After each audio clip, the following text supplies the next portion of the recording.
Video. आज हम देखने वाले हैं आरआरबी एनटीपीसी का जो एग्ज़ाम हुआ था उसके मैथ के क्वेश्चंस हैं जिनका हम एनालिसिस करने वाले हैं इस वीडियो में। सीबीटी फर्स्ट के सारे क्वेश्चन 9 मई 2022 को इसका एग्ज़ाम हुआ था। शिफ्ट फर्स्ट में पूछे गए सारे सवाल हैं ये। तो उम्मीद करता हूँ वीडियो में आप लास्ट तक बने रहेंगे। तो चलिए बिना देर किए हम शुरू करते हैं इस वीडियो को। पूरे 35 क्वेश्चन हैं जिनको हम डिटेल में एक-एक करके आराम से देखेंगे और खूब अच्छे से समझेंगे इस सारे सवालों को हम। तो चलिए शुरू करते हैं।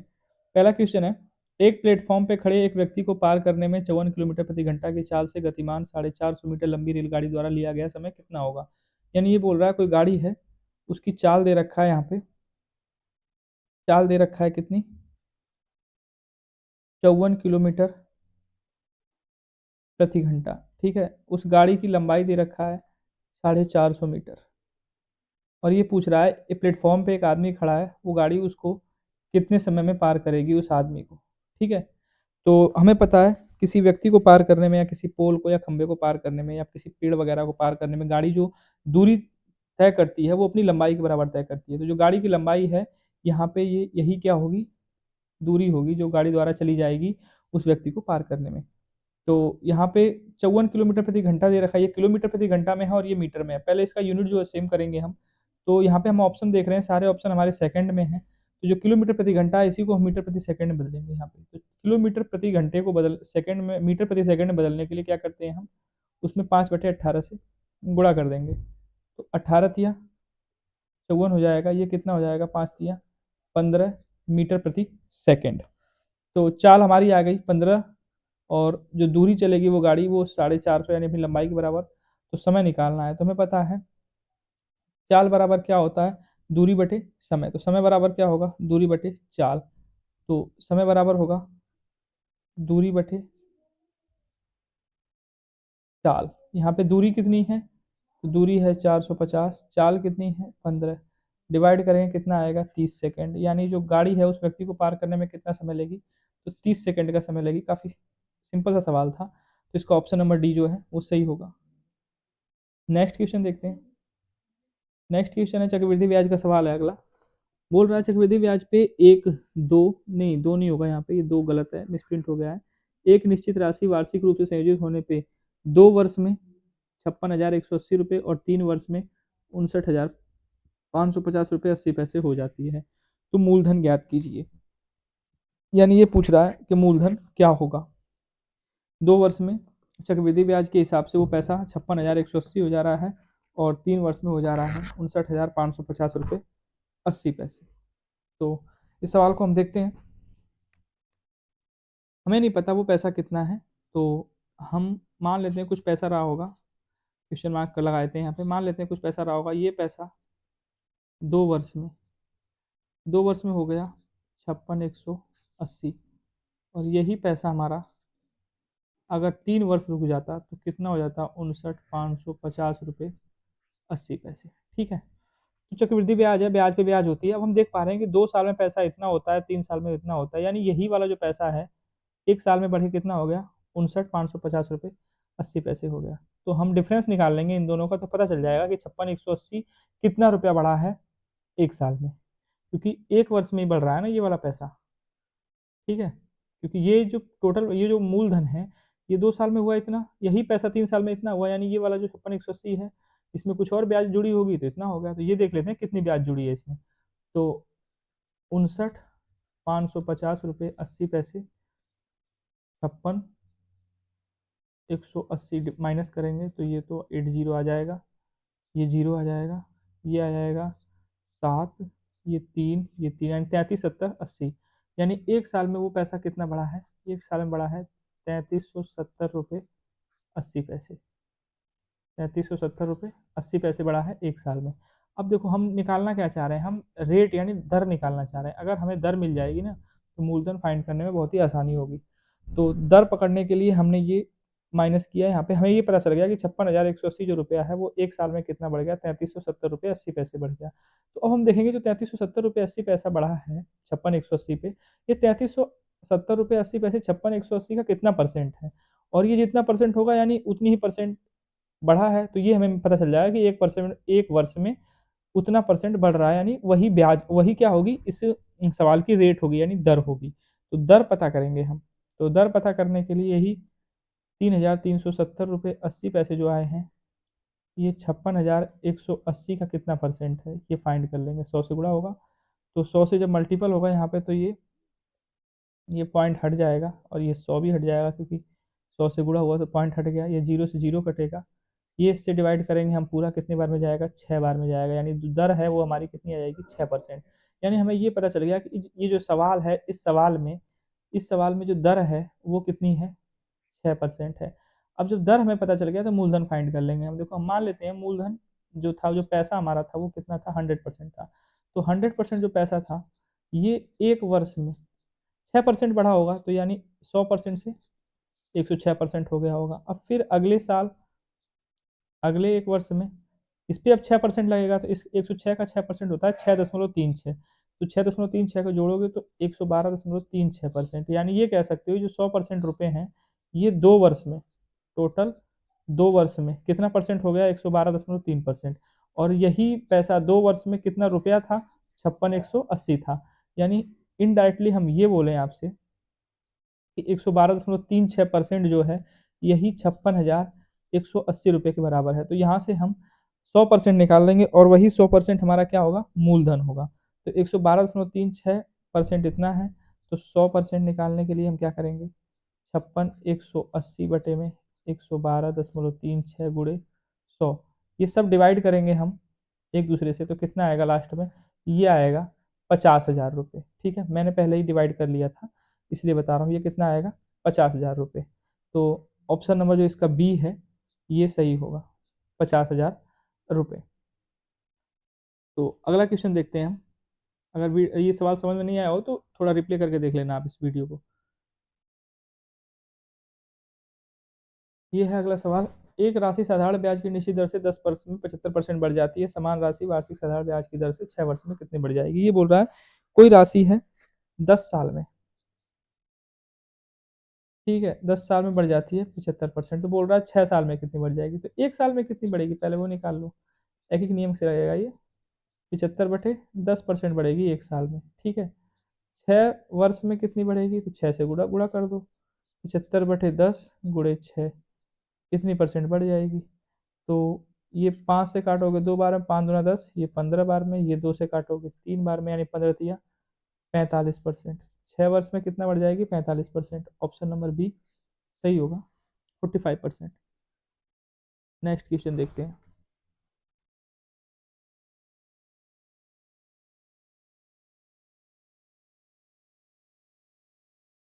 हाँ, क्वेश्चन नंबर 4। मुझे लगा कि दूसरा भूल गया लगाना मैं। देखो ये सवाल दे रहा है त्रिकोणमिति का है, 1/1 + tan θ + 1/1 - tan θ = 4 दे रखा है। जो थीटा है वो 0 और 90 के बीच, यानी 0 से बड़ा 90 से छोटा है थीटा का मान। तो बोला है cosec square theta plus sec square theta का मान क्या होगा। तो सिंपल सा ये भी है, त्रिकोणमिति का सवाल है। एक दो फॉर्मूले आपको आने चाहिए, देख लेते हैं। बाकी दिया है 1/1 + 1/1 + tan theta plus 1/1 - tan theta बराबर 4। तो इसका एलसीएम ले लेंगे हम, तो कितना होगा, 1/tan थीटा एक ब्रैकेट में, 1 - tan थीटा एक ब्रैकेट में। तो यहाँ कितना होगा, 1 - tan theta plus 1 + tan theta बराबर 4। तो ये plus tan theta minus tan theta से कट जाएगा, तो यहाँ पे 1 + 1 कितना होगा, ये सॉरी ऊपर कितना होगा, ये ऊपर हो जाएगा 2, नीचे। अच्छा ये देखो a+b है और ये a-b है, एक फॉर्मूला होता है ना, a+b अगर एक ब्रैकेट में है, a-b एक ब्रैकेट में, तो क्या होगा, a² - b² होगा, ये फॉर्मूला होता है। तो यहाँ पे a² - b² होगा, तो a² - एक का स्क्वायर क्या होगा, एक होगा, माइनस b² मतलब tan² थीटा बराबर कितना है, 4 है। यहाँ से अगर हम 1 - tan² थीटा को उधर ले जाएं तो कितना होगा, 2/4 यानी 1/2। और अगर हम tan² थीटे की वैल्यू निकालें तो 1 - 1/2 यानी 1/2 आएगी। यानी यहाँ से हमें क्या मिला, यहाँ से हमें मिल गया टेन स्क्वायर थीटा का मान। तो टेन स्क्वायर जो थीटा है इसका मान कितना मिल गया, 1/2। अच्छा, टेन का उल्टा क्या होता है, कॉट होता है, तो कॉट स्क्वायर थीटा बराबर क्या मिल जाएगा हमें, 2। तो ये दो चीज़ें हमने फाइंड कर ली, टेन स्क्वायर थीटा और कॉट स्क्वायर थीटा। अब देखो पूछा क्या है, पूछा है हमसे, पूछा है कि cosec square theta plus sec square theta की वैल्यू बतानी है। ठीक है, तो चलो ये भी देख लेते हैं। Cosec square theta plus sec square theta की वैल्यू बतानी है। अब देखो यहाँ पे एक फॉर्मूला है, वो आपको पता होना चाहिए। इधर देखो फॉर्मूला होता है सेक स्क्वायर, ये फॉर्मूला है, सेक स्क्वायर थीटा बराबर होता है 1 + tan² थीटा। एक फॉर्मूला होता है कोसेक स्क्वायर थीटा बराबर 1 + cot² थीटा। ठीक है, सेक स्क्वायर थीटा बराबर 1 + tan² थीटा और कोसेक स्क्वायर थीटा बराबर 1 + cot² थीटा। तो देखो यहाँ पे जो कोसेक स्क्वायर थीटा है हमारा, उसकी जगह हम लिख सकते हैं क्या, 1 + cot² थीटा। तो इसकी जगह लिख दें हम 1 + cot² theta plus sec square theta, इसकी जगह लिख दें 1 + tan² थीटा, 1 + tan² थीटा। 1 और 1 कितना हो जाएगा, 2 हो जाएगा। अब देखो कॉट स्क्वायर की वैल्यू हमने कितनी फाइंड की थी, कॉट स्क्वायर थीटा की वैल्यू 2 फाइंड की थी, तो 2 लिख देंगे, plus, sorry, plus ten square theta की वैल्यू कितनी फाइंड की, तो 1/2, 1/2 लिख देंगे, 2 2 4 और 1/2 यानी 4.5, 4 सही 1/2, यानी इसको हम कितना कह सकते हैं, 4.5 को 9/2। तो इसका 9/2 जो ऑप्शन है वो सही होगा। हाँ, तो ऑप्शन नंबर जो ए है ये सही होगा, 9/2। बेसिक सा ये भी सवाल था आपका, बस एक दो फॉर्मूले थे वो आपको पता होने चाहिए, हाई स्कूल में सारा दे रखा है। देखो मैंने इस सवालों में देखा जो क्लास 10th है ना वही लेवल है मैथ का। ठीक है, जो क्लास 10th का लेवल है वही है मैथ का। अगला सवाल देखते हैं हम। क्वेश्चन नंबर 5 है, सरलीकरण का सवाल है, तो आप हल ही कर लोगे इसको, क्या सॉल्व करोगे, चलो कर देते हैं। 72 - 4 ब्रैकेट में 40 प्लस वो 8 दिया, कितना हो जाएगा 24 into 6 - 4 plus, sorry 6 - 4 into 4 plus 20। फिर है 72 - 4, ये देखो 6 × 3 = 18 हो जाएगा, तो 40 प्लस 18 माइनस 16 प्लस 20, फिर 72 - 4, बॉड मास के रूल पे है ये कितना होगा, प्लस 40 18 कितना होगा, 50 58, और 58 में से 16 जाएगा तो कितना बचेगा, 58 में 16 जाएगा कितना बचेगा, 2 4 यानी 42 इंटू 42 प्लस 20, फिर कितना होगा ये 72 माइनस 42 में 4 से गुणा करेंगे, 4 दूना 8, 4 चौक 16 यानी 168 प्लस 20, 72 और 20 कितना होगा, 92 माइनस 168, घटाओ कितना आएगा, -76, यानी इसका -76 वाला ऑप्शन जो ऑप्शन नंबर सी है ये सही होगा, -76। नेक्स्ट सवाल है, महत्तम समापवर्तक पूछा है,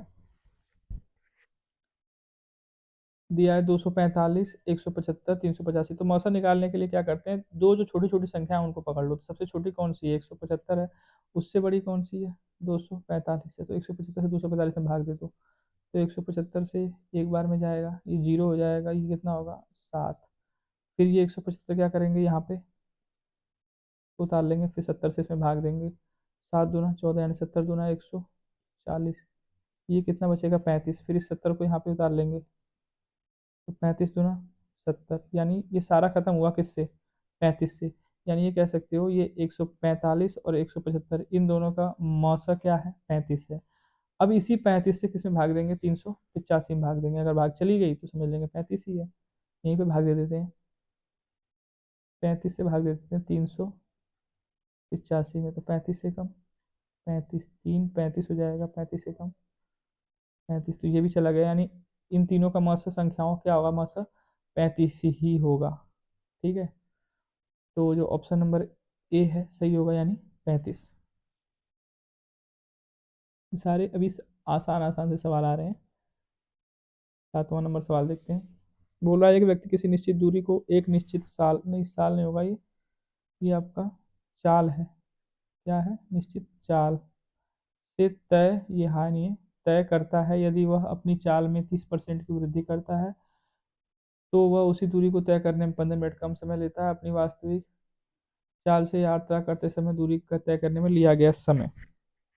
तो देखो, इस सवाल को थोड़ा हम इंटरेस्टेड तरीके से समझेंगे। देखो, मान लीजिए कोई आदमी है, उसका ये घर है, ठीक है। मैं घर बना रहा हूँ, ड्राइंग पे मत जाना दोस्त, ठीक है। ये घर है इसका, और यहाँ पे मान लो कोई ऑफिस है इसकी। ऑफिस तो भाई डबल स्टोरी ट्रिपल स्टोरी कुछ भी हो सकती है। ये बना दी हमने इसकी ऑफिस, ठीक है।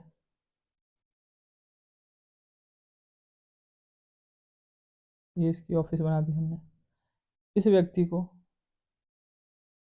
इस व्यक्ति को अपने घर से कहाँ जाना होता है? ऑफिस जाना होता है। तो ये बोल रहा है रोज ये जाता है यहाँ से ऑफिस, रोज जाता है, ठीक है। एक दिन क्या होता है, ठंड का मौसम चल रहा है, ठंड के कारण इसको क्या होता है, नींद आ जाती है। तो नींद आ जाती है तो इसको जाता है लेट। अब वो क्या करता है, अपनी चाल में 30% की क्या करता है, वृद्धि कर देता है। बोल रहा है 30% क्या करता है, भाई लेट हो रहा है वो इस लीटर बढ़ा देता है 30% अपनी चाल को, रोज वाली चाल से 30% अपनी चाल क्या करता है, बढ़ा देता है। तो डेली जो पहुंचता था उससे 15 मिनट कम समय लेता है। यानी उसको लगता है कि यार 15 मिनट लेट हो गया हूँ मैं, इसलिए 30% बढ़ाता है। उसको पता होता है 30% बढ़ाऊंगा तो 15 मिनट पहले पहुंचूंगा, यानी एक्यूरेट टाइम पे पहुंच जाऊंगा।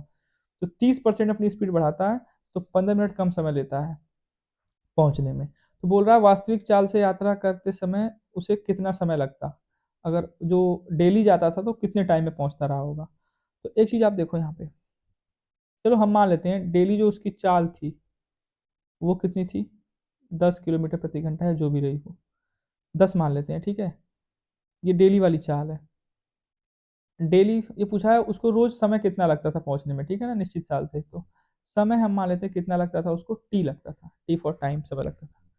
आज क्या हुआ, उसको लेट हो गया, उसने देखा अरे घड़ी में, अरे यार 15 मिनट लेट हो गया। तो उसने चाल 10 थी, तो इसको उसने चाल को क्या किया, 30% बढ़ा दिया। तो 10 का 30% बढ़ाओगे 3 होगा, यानी अब चाल आज की क्या, आज उसने नई चाल जो है उसकी आज की चाल है ये, आज मान लेते हैं इसको, आज की चाल उसने क्या कर दी, 13 कर दी। तो आज क्या करता है, वो 13 की चाल से जाता है, तो आज उसको समय कितना लगेगा। रोज तो टी टी टाइम में पहुंचता था, टी मिनट में या जो भी टी घंटे में।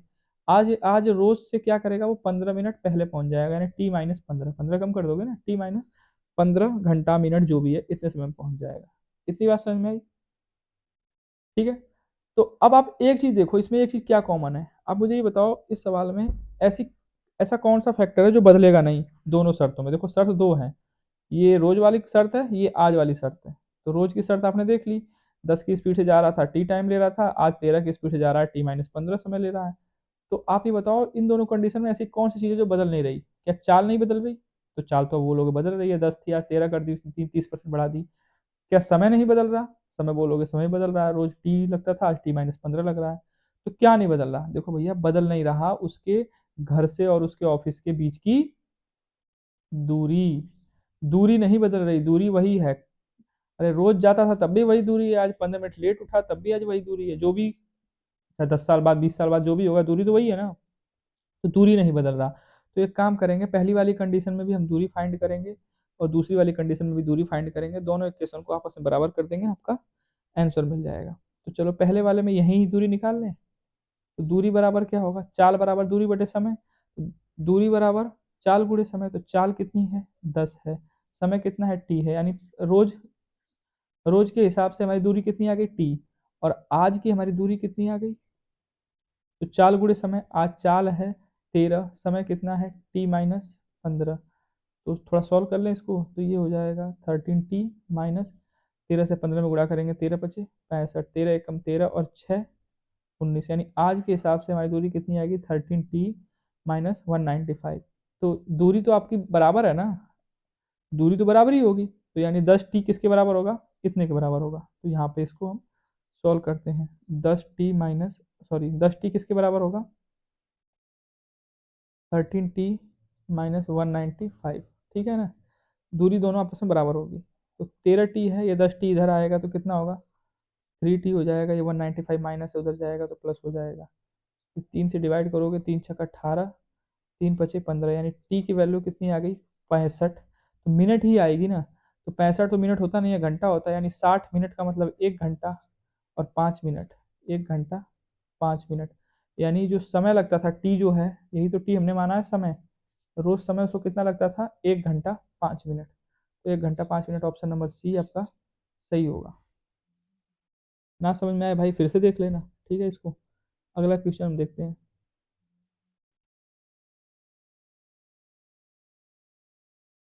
नेक्स्ट क्वेश्चन है, दो अंक की संख्या का सातवां भाग उस संख्या के आधे से 15 कम है, दो अंक की संख्या के अंकों का योग बताना है। चलो हम संख्या मान लेते हैं जेड है, संख्या क्या है जेड है, उसका सातवां भाग, ठीक है, उस संख्या के यानी जेड के आधे से, यानी आधे से 15 कम है, यानी ये जो सातवां भाग है ना, इस आधे से क्या है 15 कम है, ये 15 कम है। अगर मान लो इसी में हम 15 जोड़ दें, इसमें इसी में हम क्या करें 15 जोड़ दें, तो ये दोनों आपस में क्या होगा बराबर हो जाएगा, सोच के बताओ।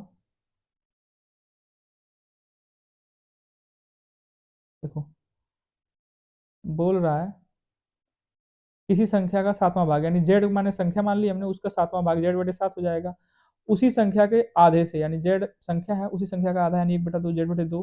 तो ये सातवां भाग है, इसके आधे से 15 कम है, तो ये 15 कम है ना ये वाला, अगर हम इसी में 15 जोड़ दें तो इसके बराबर हो जाएगा ना, कम था अगर हमने उतना जोड़ दिया तो बराबर हो गया दोनों आपस में, तो ये क्वेश्चन हमारा बन गया। ठीक है, तो जेड वाली पार्टी को एक साइड लेके आते हैं हम, तो जेड बटे 2 उधर है, दो भी जेड जैसा बन रहा है, जेड बटे 2 उधर है, जेड बटे 7 को उधर लेके जाते हैं और इधर 15 को छोड़ देते हैं। एलसीएम लेंगे 14 आएगा, 7 जेड में से 2 जेड जाएगा, कितना जेड बचेगा 5 जेड, ये बचेगा 15, 5 से डिवाइड करोगे 3 बार में, जेड की वैल्यू कितनी आ जाएगी 14×3 42, यानी वो जो संख्या कितनी है 2 अंकों की वो है 42, तो संख्या 2 अंकों की 42 हो गई, और उसके अंकों का योग कितना होगा 4 और 2 यानी 6, इन दोनों अंकों को जोड़ना है ना, तो 4 और 2 कितना आएगा आपका 6 आएगा। तो ऑप्शन नंबर डी इसका सही होगा 6, यही पूछा था उस संख्या के जो दोनों अंक हैं उनका योगफल कितना होगा, तो 6 होगा। आगे वाला सवाल देखते हैं भाई। क्वेश्चन नंबर 9 देख रहे हैं। बोल रहा है ये तो सरलीकरण का सवाल है, जेड की वैल्यू पूछा है इसमें, तो ये दे रखा है, तो भाग वाला है तो पहले हल कर देंगे। तो 14 से भाग देंगे 56 में, 4 बार में जाएगी, इंटू 2 का स्क्वायर है माइनस 12, फिर 3 से भाग देंगे 6 में, 2 बार जाएगा प्लस 10 बराबर जेड। तो ये कितना हो जाएगा, ये हो जाएगा 2 दूनी 4 चौक 16 माइनस 12 दूना 24 प्लस 10 बराबर जेड। ये प्लस 10 और 16 24, यानी जेड की वैल्यू कितनी आएगी 2 आएगी 26 में से, तो ऑप्शन नंबर जो डी है ये सही होगा। अगला सवाल देखते हैं। दे रहा है एक पुरुष एक कार्य को 20 दिन में कर सकता है, महिला 30 दिन में कर सकती है, 2 पुरुष और 3 महिलाएं उस कार्य को कितने दिनों में करेंगे। तो कार्य समय का सवाल है, यानी हम एक पुरुष 20 दिन में कर सकता है, महिला 30 दिन में कर सकती है, यानी हम ये बोल सकते हैं 20 पुरुष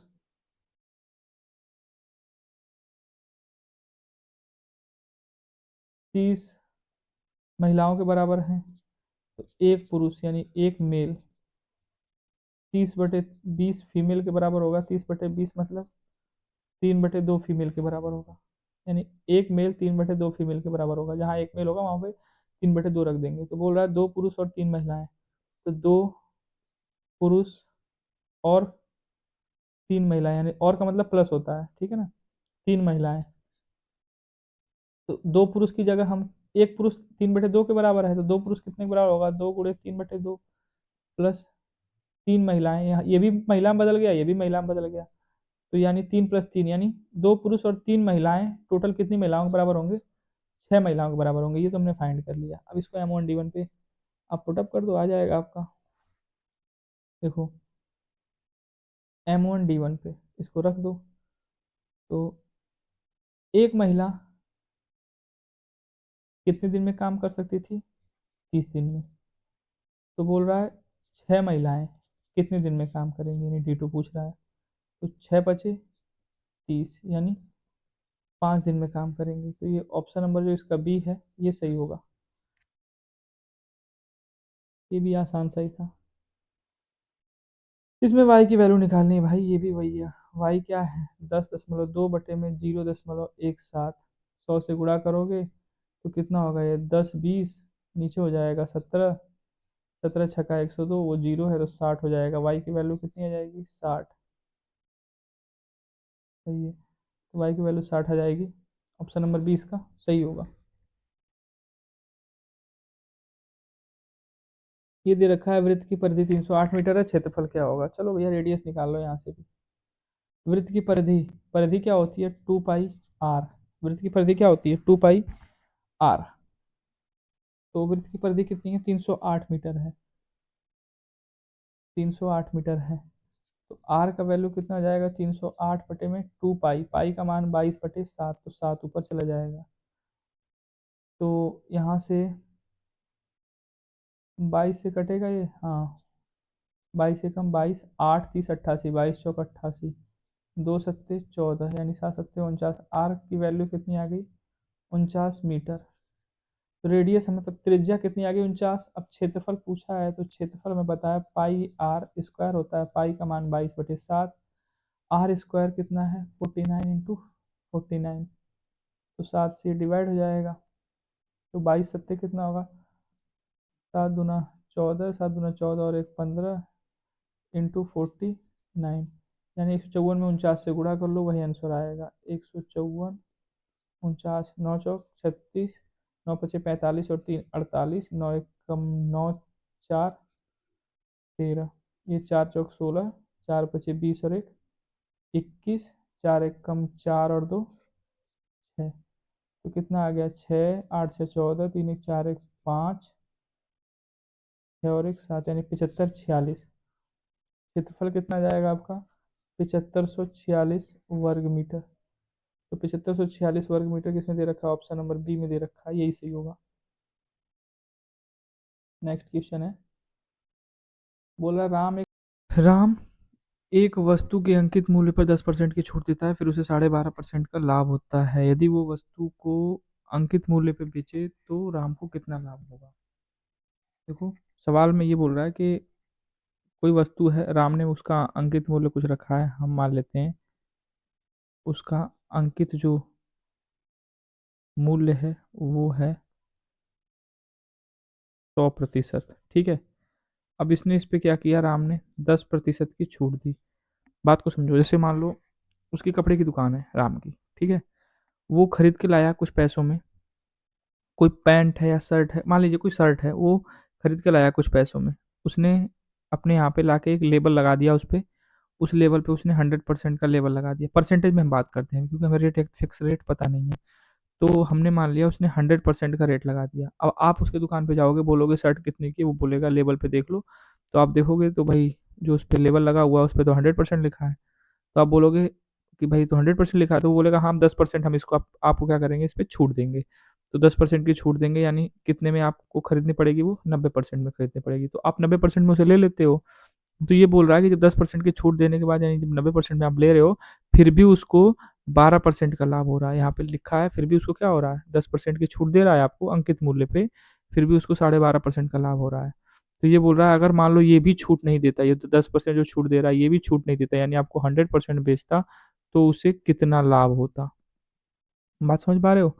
तो हम मान लेते हैं जो कॉस्ट प्राइस है, यानी जो शर्ट को वो खरीद के लाया होगा, वो शर्ट मान लो उसने वहाँ से जो खरीदी होगी, अपना पैसा दिया होगा, वो भी मान लो 100% है, ये 100% अलग है मान लो। ठीक है, तो इस 100% में उसने उसको खरीदा होगा, लेकिन वहाँ पे अपने यहाँ पे ला के उसने 100% दूसरा लेवल चिपका दिया। अरे मैं नहीं करती।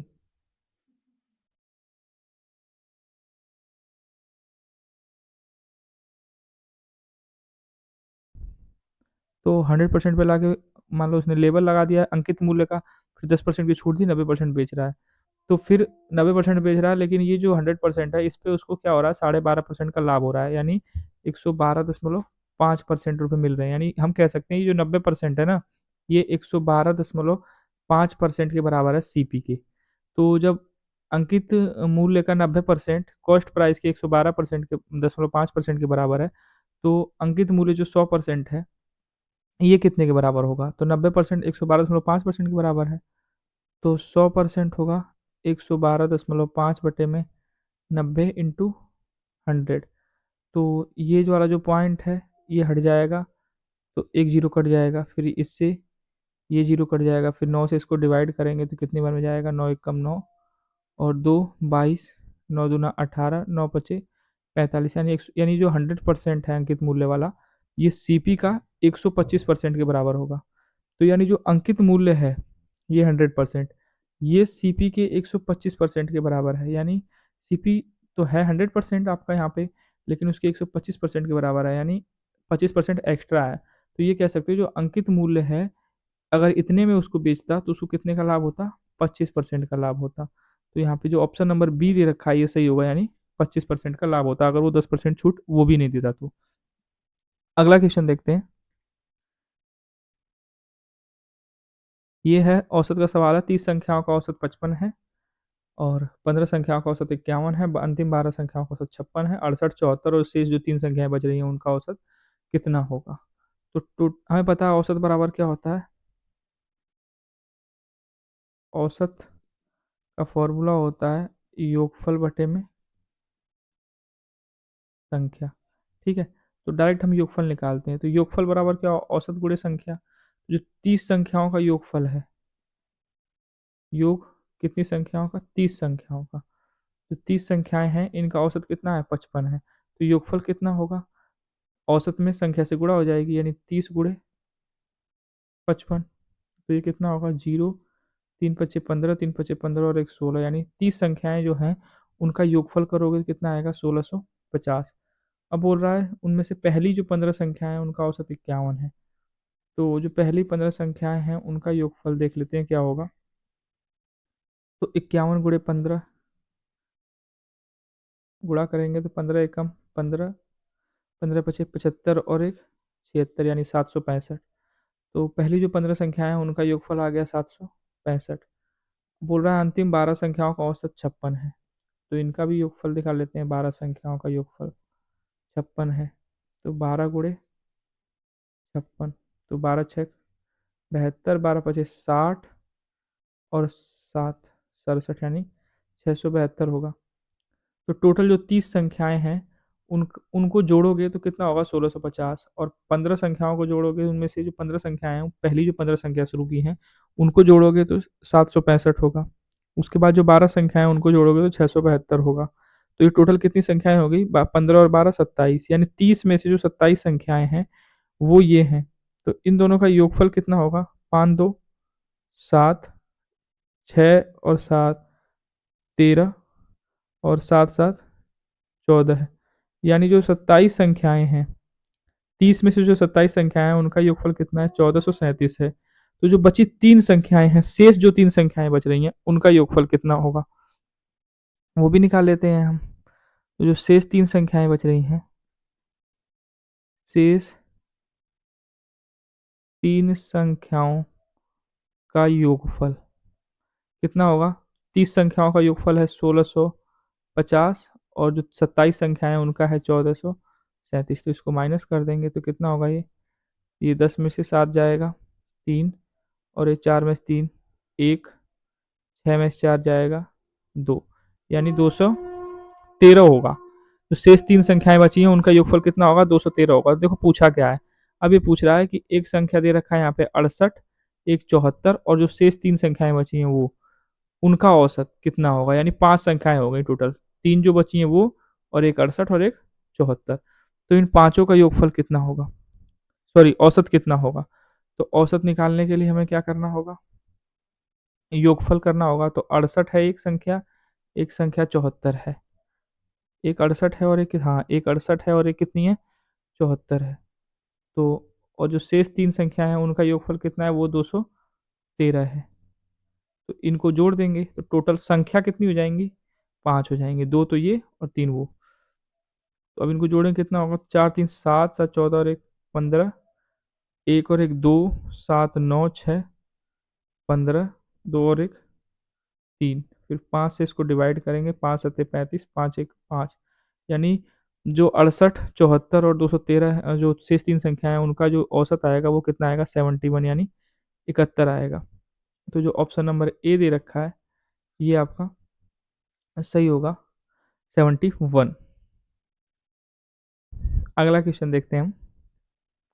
ये बोल रहा है एक वस्तु के अंकित मूल्य और क्रय मूल्य के बीच का अनुपात 5:3 है। वस्तु का विक्रय मूल्य 3024 है। दुकानदार ने 16% और 20% की दो क्रमागत छूट दी, तो लाभ या हानि क्या होगा?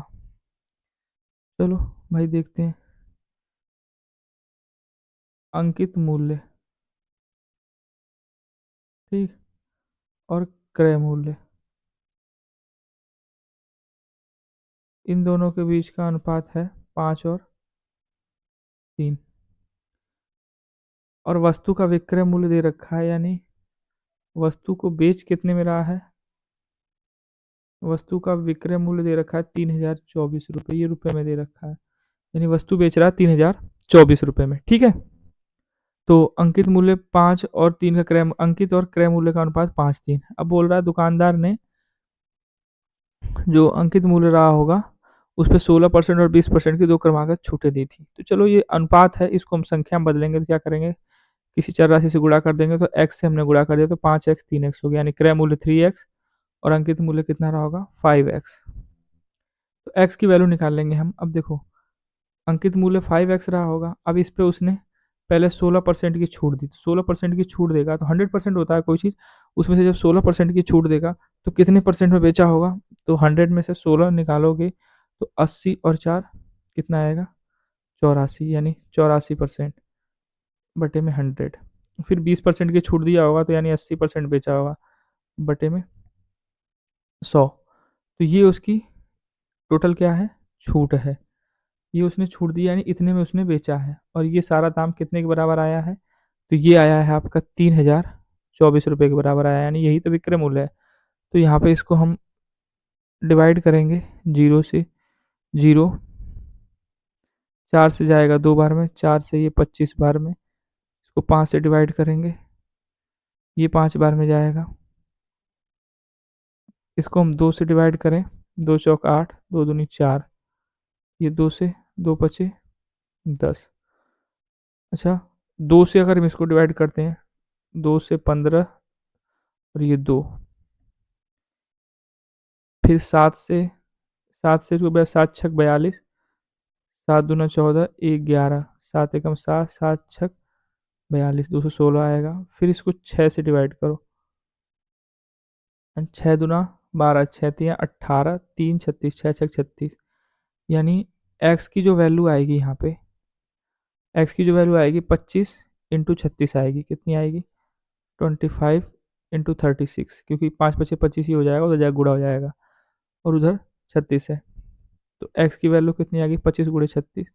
तो अगर इसका गुणा करें तो 25 छका 150, 15 25 तिया 75, 5 80, 10 90, यानी एक्स की वैल्यू कितनी आ गई 900। तो एक्स की वैल्यू जब 900 आ गई तो एक्स की वैल्यू 900 आ गई तो क्रय मूल्य निकालेंगे, तो क्रय मूल्य कितना हो जाएगा, 900 में 3 से गुणा करेंगे 2700, यानी क्रय मूल्य कितना आ गया 2700। तो क्रय मूल्य आ गया कितना 2700 आ गया, और बेचा कितने में था हमने 324 में बेचा था, तो कितने रुपए का हमें लाभ हुआ, तो लाभ होगा ना हमें यहाँ पे 3024 में से 2700 घटा देंगे तो कितना आएगा 324 आएगा, यानी 324 रुपये का हमें क्या होगा यहाँ पे लाभ होगा। तो जो इसका ऑप्शन नंबर ए है सही होगा, यानी 324 रुपये का उसको क्या होगा लाभ होगा। ये क्वेश्चन है, एबीसीडी एक आयत है जिसमें ए बी 10 है, बी सी 8 सेंटीमीटर, ओ वृत्त का केंद्र, जो आयत एबीसीडी की 3 भुजाओं ए बी बी सी और सी डी को स्पर्श करता है, त्रिभुज ओबीसी का क्षेत्रफल दिखाइए। देखो आयत है कोई ए बी सी डी करके,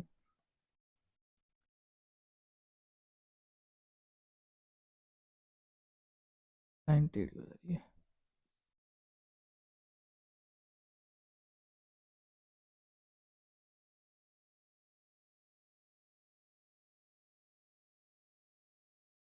देखो आयत है ए बी सी डी करके, ये आयत है, मान लो आयत क्या होता है जिसकी आमने सामने भुजाएं बराबर होती हैं, ये ए है, ये बी, ये सी और ये डी।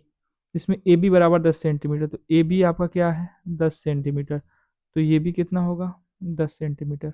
बी सी 8 है, ये 8 सेंटीमीटर दे रखा है, तो ए डी भी कितना होगा 8 सेंटीमीटर होगा। आमने सामने भुजाएं बराबर होती हैं। ओ एक वृत्त का केंद्र है, कोई एक वृत्त है उसका केंद्र ओ है जो आयत ए बी सी डी की तीन भुजाओं ए बी बी सी और सी डी को स्पर्श करता है, यानी ए बी बी सी और सी डी इसको स्पर्श करता है, कोई वृत्त बना रहा है ऐसे करके।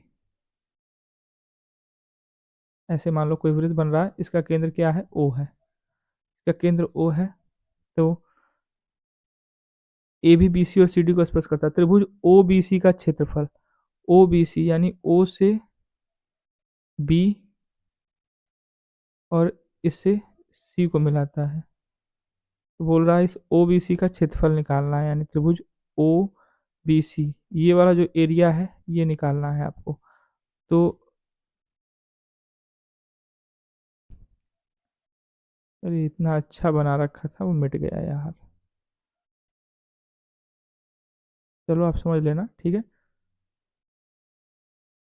त्रिभुज का क्षेत्रफल निकालना है ओबीसी का, तो त्रिभुज का जो क्षेत्रफल होता है वो क्या होता है 1/2 गुणे आधार गुणे ऊंचाई, ठीक है। तो ये देखो आधार तो यही होगा त्रिभुज का, आधार कितना होगा 1/2, आधार कितना है 8 है। अब ये ऊंचाई निकालनी है हमें, ठीक है। तो ये ऊंचाई निकालनी है, तो ये ऊंचाई आप देख पा रहे हो इस वृत्त की त्रिज्या है, इस वृत्त की क्या है ये, इस वृत्त की क्या है ये ऊंचाई त्रिज्या है। तो यानी हम कैसे भी वृत्त की त्रिज्या निकाल लेंगे तो ऊंचाई के बराबर हो जाएगा। देखो अगर ये जो वृत्त है इसका अगर हम व्यास खींचें ऐसे,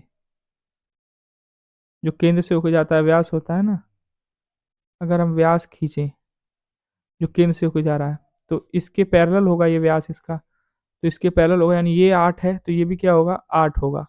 और जब ये व्यास 8 होगा त्रिज्या कितनी होगी 4 होगी, तो यानी ये वाली ऊंचाई भी कितनी होगी आपकी 4 होगी, तो ऊंचाई आपकी 4 हो जाएगी। तो यहाँ से 2 चौका 8 यानी 16, त्रिभुज का जो क्षेत्रफल आएगा वो 16 वर्ग इकाई आएगा। तो ऑप्शन नंबर जो बी है ये सही होगा, यानी 16।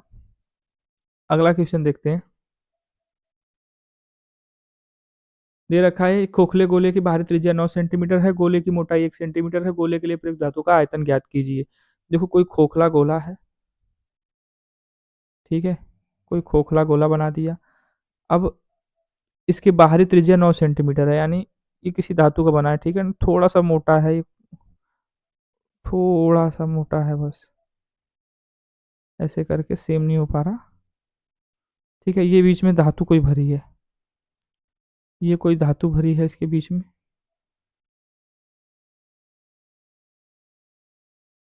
ठीक है। और इस गोले का ये कोई केंद्र है, ठीक है, तो ये केंद्र है, तो ये किस केंद्र से बाहर वाली जो त्रिज्या है ये, इस त्रिज्या को बोला है 9 सेंटीमीटर, क्या बोला है 9 सेंटीमीटर। अच्छा, और इस केंद्र से ये जो अंदर वाले वृत्त की त्रिज्या बन रही है ये कितनी है 1 सेंटीमीटर कम है, यानी ये कितनी होगी 8 सेंटीमीटर होगी।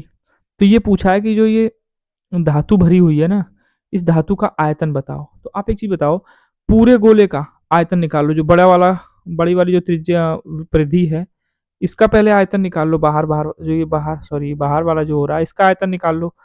फिर ये अंदर वाली जो त्रिज्या है जो 8 सेंटीमीटर त्रिज्या वाला जो गोला है इसका आयतन निकाल लो। तो 9 सेंटीमीटर वाला जो त्रिज्या वाला जो आयतन है वो निकाल लेंगे पहले, फिर 8 सेंटीमीटर त्रिज्या वाला जो आयतन है वो निकाल लेंगे पहले, फिर इसमें से इसको क्या कर देंगे हम माइनस कर देंगे यानी घटा देंगे, तो जो आएगा वो इस धातु का आयतन आ जाएगा। समझ में आई बात। तो गोले का आयतन क्या होता है, तो जो बड़ी वाली त्रिज्या है उसको हम कैपिटल आर मान लेते हैं, वो कितनी है 9 सेंटीमीटर, तो उसके लिए आयतन क्या होगा, गोले का आयतन होता है 4/3 पाई आर क्यूब, क्या होता है पाई आर क्यूब, ठीक है। तो ये जो बड़ा वाला गोला है उसकी त्रिज्या क्या है आर है, और जो अंदर अंदर वाला जो है 1 सेंटीमीटर कम है उसकी त्रिज्या कितनी है 8, यानी 1 सेंटीमीटर कम यानी 8 है, तो उसको हम स्मॉल आर मान लेते हैं, यानी स्मॉल आर बराबर क्या है 8 सेंटीमीटर। तो इसका आयतन भी 4/3 पाई आर क्यूब होगा। तो यानी जो आपका धातु होगा इसका आयतन क्या होगा, दोनों को जब माइनस करोगे आप तो माइनस करोगे तो 4/3 पाई तो कॉमन हो जाएगा, तो 4/3 जब पाई कॉमन हो जाएगा, 4/3 पाई कॉमन हो जाएगा तो ब्रैकेट में ये क्या बचेगा, आर क्यूब माइनस ये आर क्यूब। ठीक है, तो 4/3 पाई का मान कितना है, 22/7। ब्रैकेट में जो है ये आपका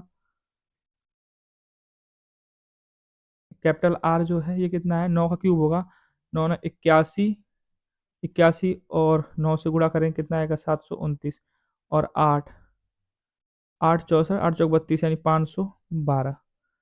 तो यह धातु का जो आयतन है वो आएगा 4/3 गुणे 22/7। 9 में से 2 गया 7, 2 में से 1 गया 1, और 7 में से 5 गया 2। तो ये 7 से कट जाएगा, 7×3 = 21, 7×1 = 7, ऊपर 31 हो गया, 3 से कुछ कटेगा नहीं इसमें, तो ये कितना होगा, 4×2 = 8 यानी 88 गुणे 31/3। यहाँ पे अगर 88 में हम 31 से गुणा करें तो 8, 3×8 = 24, 3×8 = 24, 25, 26, 8, 2, 7, 2 यानी 27, 28 आएगा, 27, 28/3। तो डिवाइड करेंगे, 3×9 = 27, 0, 3×9 = 27, 909 सही 1/3 सेंटीमीटर क्यूब आएगा। सेंटीमीटर में रहा होगा तो सेंटीमीटर क्यूब, मीटर में रहा होगा तो मीटर क्यूब। सेंटीमीटर में है तो 909 सही 1/3 यानी ऑप्शन नंबर जो आपका सी है ये सही होगा। 909 सही 1/3 उस धातु का आयतन होगा, यानी ये धातु भरी है ना, ये 909 सही 1/3 सेंटीमीटर क्यूब धातु है इसमें। ठीक है, बड़े वाले गोले में छोटे वाले गोले को, अरे आप ही देखो, इस पूरे में से यार, इस पूरे में से इस छोटे वाले को माइनस करोगे तो यही तो बचेगा, बस ये वाला जो छोटा वाला है यही तो बचेगा। ठीक है, तो वही हमने किया है। सवाल ना समझ में आया तो भाई वीडियो रोक के रिप्ले करके फिर से देख लेना आप। आगे बढ़ते हैं हम। ये दे रखा है 5 वर्ष पहले पिता और उसके पुत्र की आयु का अनुपात 7:2 था, 5 वर्ष बाद पिता और उसके पुत्र की आयु का अनुपात 9:4 होगा, कितने वर्ष बाद पिता की आयु उसके पुत्र की आयु की दोगुनी होगी। तो चलो, कंडीशन है 5 वर्ष पहले, 5 वर्ष पहले ये पिता कर देते हैं और यहाँ पे इसका पुत्र, उस पिता और उसके पुत्र की आयु का अनुपात 7:2। चलो हम 7x और 2x मान लेते हैं। पिता 7x साल का रहा होगा, पुत्र 2x साल का रहा होगा 5 वर्ष पहले। और हम अगर 5 वर्ष बाद देखें, 5 वर्ष बाद, तो 5 वर्ष बाद यही 7x + 10 हो जाएगा पिता की उम्र। कैसे, 5 साल पहले 7x रही होगी, इस समय कितनी होगी, 7x + 5 जोड़ दोगे, लेकिन आज से 5 साल बाद आ रहे हैं ना हम, तो 5 और जोड़ोगे, 7x + 10 हो जाएगी। ऐसे ही ये भी कितना हो जाएगा, 2x + 10 हो जाएगा। सोच के देखना, ना समझ में आ रहा हो तो।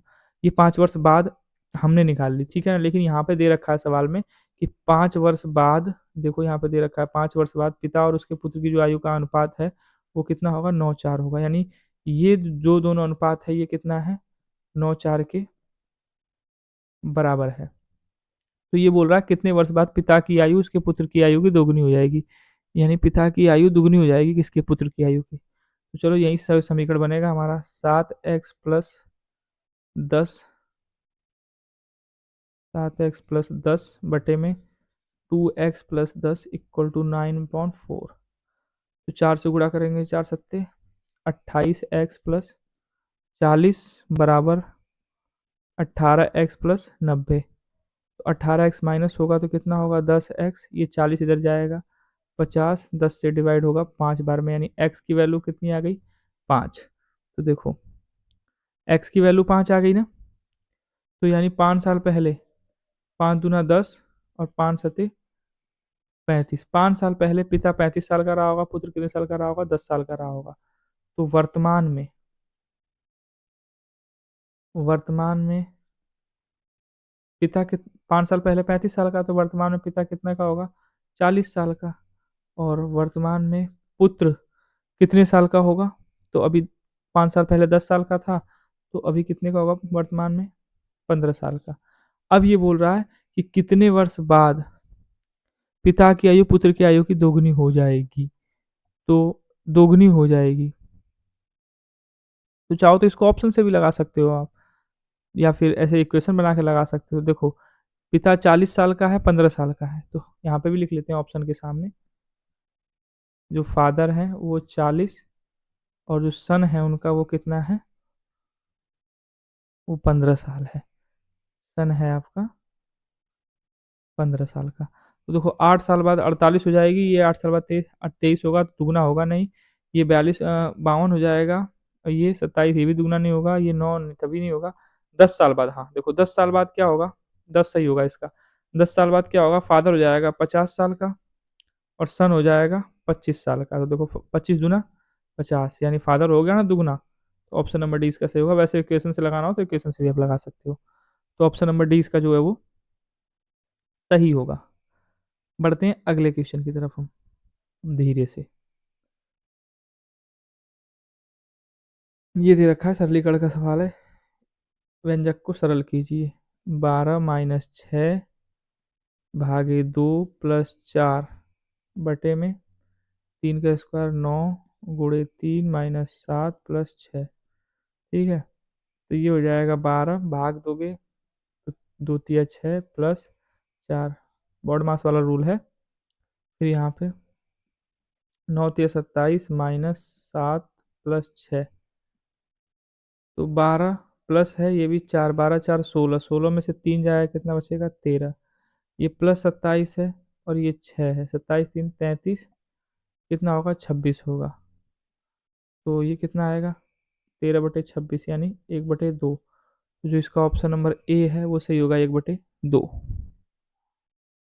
अगला क्वेश्चन देखते हैं। अगला क्वेश्चन है हमारा, देखो ये क्वेश्चन दे रखा है, अब इसे लगाते हैं हम। y इक्वल टू दे रखा है √6 - 4, तो इसकी वैल्यू पूछा है हमसे। ठीक है, तो यहाँ पे y -4 को इधर लेके आएंगे, +4 हो जाएगा, इधर √6 हो जाएगा। दोनों पक्षों का अगर हम घन कर दें तो कोई दिक्कत, इस करड़ी को हटा, ये करड़ी भी हट जाएगी। तो a + b का होल क्यूब क्या होता है, a³ + 4 चौक 16 चौक 64, b³ + 3ab यानी 3 चौक 12y, कोष्ठक में a + b यानी y + 4, ये कितना हो जाएगा 6 हो जाएगा। अब इसको एक स्टेप और सॉल्व करेंगे हम। y³ +64 प्लस 12y, तो ये कितना हो जाएगा 12y² प्लस 12 चौक 48 y बराबर कितना होगा 6। अब एक चीज़ देखो, ये वैल्यू फाइंड करनी है ना, तो मिल रहा है क्या, ये y³ है, हाँ है। फिर 12y² 12y² ये भी है, 48y भी है, +100 नहीं है 64 है। अच्छा 64 को चलो +100 बना देते हैं। 64 में कितना जोड़ना पड़ेगा, 64 और 6 70 30 यानी 36। दोनों पक्षों में हम 36 जोड़ दें क्या, तो दोनों पक्षों में जब 36 जोड़ेंगे तो 64 हो जाएगा। तो यहाँ पे 6 है, ये बराबर है, तो इधर भी हम 36 जोड़ सकते हैं। देखो, जब दोनों पक्ष होते हैं ना बराबर के इधर, तो सेम चीज़ से गुणा कर सकते हो, दोनों पक्षों में भाग कर सकते हो, जोड़ सकते हो, घटा सकते हो। जैसे यहाँ पे हमने दोनों पक्षों में घन किया था अभी, तो वैसे ही दोस्तों दोनों पक्षों में 36 जोड़ दिया। अब हमने दोनों पक्षों में 36 जोड़ दिया, तो अब देखो सेम यही वाला फॉर्मेट मिल जाएगा हमें। तो यहाँ पे हो जाएगा y³, इसको अरेंज कर देते हैं, y³ plus 12y² plus 48y plus 36 और 64 कितना हो जाएगा 100। इधर 36 6 कितना हो जाएगा 42। तो अब देखो ये जो वैल्यू है, यही वैल्यू तो पूछा है हमसे। देखो यहाँ पे यही वैल्यू तो सेम टू सेम है, यही पूछा है, तो इसका मान कितना आ गया 42 आ गया। तो ऑप्शन नंबर जो ए में दे रखा है 42, ये सही होगा। अगला क्वेश्चन देखते हैं। देख लो भाई, बीजगणित के सवाल भी आ रहे हैं, और आपके ज्योमेट्री के सवाल भी आ रहे हैं, अंकगणित भी है, सब कुछ पूछ रखा है सारा, लेकिन हाई स्कूल लेवल है। अब देखो 21 नंबर सवाल है, √2k + 11 का मान ज्ञात करें, जहाँ पे k 16 25 13 26 और 15 का औसत है, यानी k औसत है इसका। तो इसका औसत है k, औसत बराबर क्या होता है, योगफल बटे संख्या। तो जोड़ोगे इसे 6 5 11 11 और 3 14 6 20 5 25 2 2 और 1 3 2 5 6 8 9 95 है, कितनी संख्या 1 2 3 4 5 बटे में 5, 19 पिछे 95, यानी के की वैल्यू कितनी आ गई 19 आ गई। तो पूछा है √2k + 11, तो √2k+11, तो यहाँ पे k की वैल्यू कितनी आ गई, 19 आ गई। तो 19 दूना 38+11, तो 38 एक 39 और 10 49, यानी √49, यानी +-7 आएगा, तो लेकिन ऑप्शन में 7 दिया है, तो +7 होगा। ऑप्शन नंबर सी इसका सही होगा। अगले क्वेश्चन की तरफ चलते हैं। यहाँ पे दे रखा है कि 1/4, 2/3, 4/5, 5/8, 3/4 की सबसे बड़ी और सबसे छोटी संख्याओं का गुणनफल है। अच्छा, के इनमें सबसे छोटी सबसे बड़ी संख्याओं का गुणनफल है, तो 1/k+4, 1/k-2 का मान ज्ञात कीजिए। अच्छा, यानी के क्या है इनका, सबसे छोटी और सबसे बड़ी संख्या का गुणनफल है, तो सबसे बड़ी और सबसे छोटी ढूंढते हैं। चलो, तो 1/4 और 2 बटे, चलो सबसे बड़ी पहले ढूंढते हैं। सबसे बड़ी जो आएगी वो लिख देंगे यहाँ पे, ठीक है। तो 3 एकम 3, 4 दूना 8, 4 दूना 8, यानी 2/3 बड़ी है। अब 2/3 और 4/5 से तुलना करते हैं, तो 5 दूना 10, 3 चौक 5 दूना 10, 3 चौको 12, यानी 4/5 बड़ी है। 4/5 और 5/8 से गुणा करते हैं, तो 8 चौक 32, 5 पचे 25, यानी 4/5 अभी भी बड़ी निकली। तो 4/5 और 3/4 की अब तुलना करते हैं, 4 चौक 16, 5 तियाँ 15, यानी 4/5 ही बड़ी है। सबसे बड़ी संख्या कौन सी है, 4/5। अब बात करते हैं सबसे छोटी, ढूंढ लेते हैं। सबसे छोटी ढूंढने के लिए क्या करना होगा हमें, 1/4 और 2/3 से गुणा करेंगे, तो 3 एकम 3, 4 दूना 8, यानी 1/4 सबसे छोटी है। अब 1/4 के साथ किसकी तुलना करेंगे, 2/3 की तो हो गई। अब करेंगे 4/5 की तुलना, तो 5 एकम 5 और 4 चौक 16, यानी इससे भी छोटी है ये। अब 4/5 से भी तुलना हो गई, अब बचा है कौन, 5/8। अब 5/8 से तुलना करेंगे, तो 8 एकम 8, 4 पचे 20, यानी इससे भी छोटी है।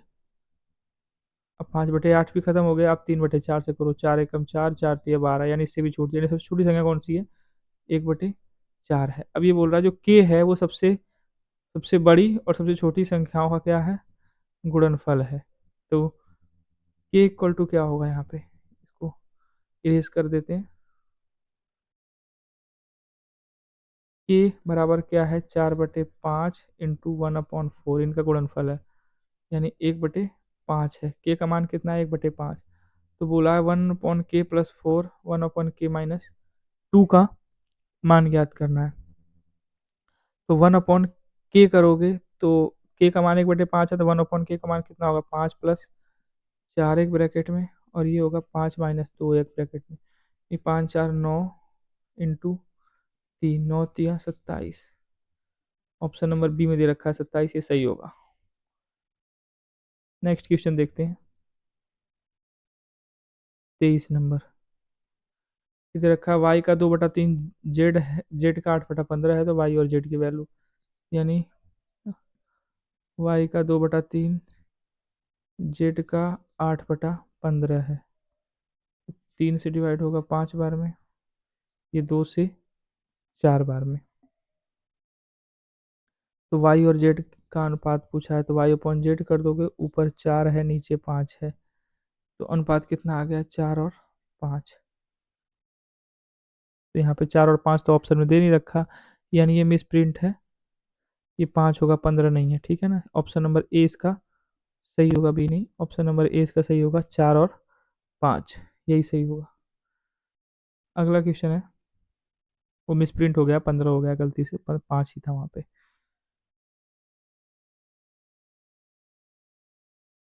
देखो ये सवाल है, 5,000 रुपये की राशि में से दानिश ने एक भाग को 12% साधारण ब्याज पे, शेष भाग को 10% साधारण ब्याज पे निवेश किया। दानिश का 2 वर्ष में अर्जित कुल ब्याज इतना है।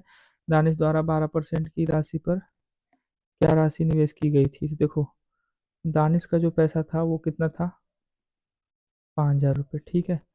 मान लो x रुपये उसने क्या किए, x रुपये उसने निवेश किए 12% पे, ठीक है।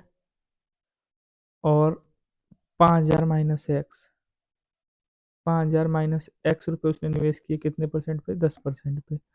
तो दानिश का 2 वर्षों में, 2 वर्षों में ब्याज, कुल ब्याज कितना है? तो एक्स रुपये 12% में निवेश किए तो 2 वर्ष में ब्याज कितना मिला होगा? इंटू 100 इतना मिला होगा।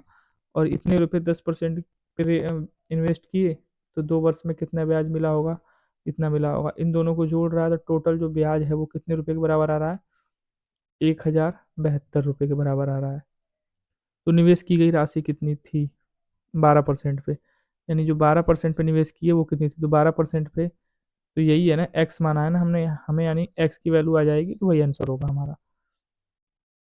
तो यहाँ पे हमने इसका एलसीएम लिया, 100 आएगा तो 100 उधर जाएगा, यानी 12 दूना 24 एक्स हो जाएगा ये। 24 एक्स प्लस 10 दूना 20, 20 में 5000 से गुणा करेंगे तो 5 दूना 10, 3 और 1 4, 0, 1 लाख आएगा। -20 एक्स, ये 100 से उधर जाए गुणा हो जाएगा, 1072 पे 00। 24 एक्स में से 20 एक्स गया, 4 एक्स, तो ये कितना आएगा? 1 लाख माइनस हो जाएगा तो 7200 आएगा। 4 से डिवाइड करेंगे, 4 एकम 4, 3, 4 अट्ठे 32, यानी 1800। एक्स की वैल्यू कितनी आ गई? 1800। यानी उसने 12% पे कितना इन्वेस्ट किया था? 1800 रुपये उसने इन्वेस्ट किए थे। अगला क्वेश्चन देखते हैं, 25 नंबर है।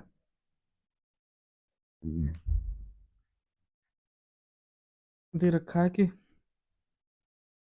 ये 1 माइनस है, 1-4/5 माइनस, ये 1 में 3 से गुणा हो जाएगा, 3 प्लस, सॉरी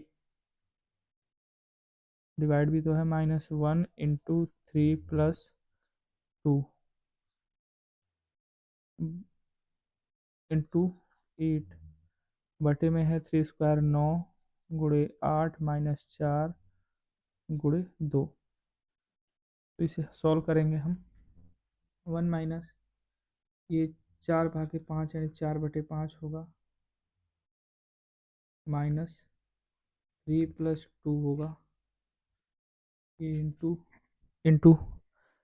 इंटू 8 है, फिर है यहाँ पे 9 × 8 = 72 -4 दूना 8, ये है 1 माइनस, अब इसका एलसीएम ले लेंगे हम यहाँ पे, तो 5 होगा इसका एलसीएम आएगा यहाँ पे, 4 माइनस, फिर 5 दिया 15, फिर प्लस 5 दूना 10, ये एक ब्रैकेट में होगा, गुणे 8 बटे में दे रखा है 72, और 4 दूना 8, 8 64, हाँ 64 हो जाएगा यहाँ पे। फिर होगा 1 माइनस 10 और 4 14, यानी -1/5 गुणे 8 बटे में 64।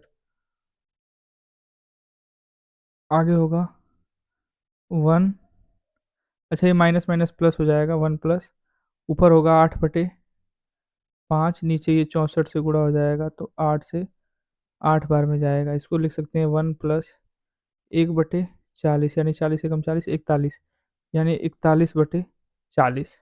इसका सही आंसर होगा ऑप्शन नंबर बी में दे रखा है 41/40, ये इसका सही ऑप्शन होगा। अगला क्वेश्चन देखते हैं।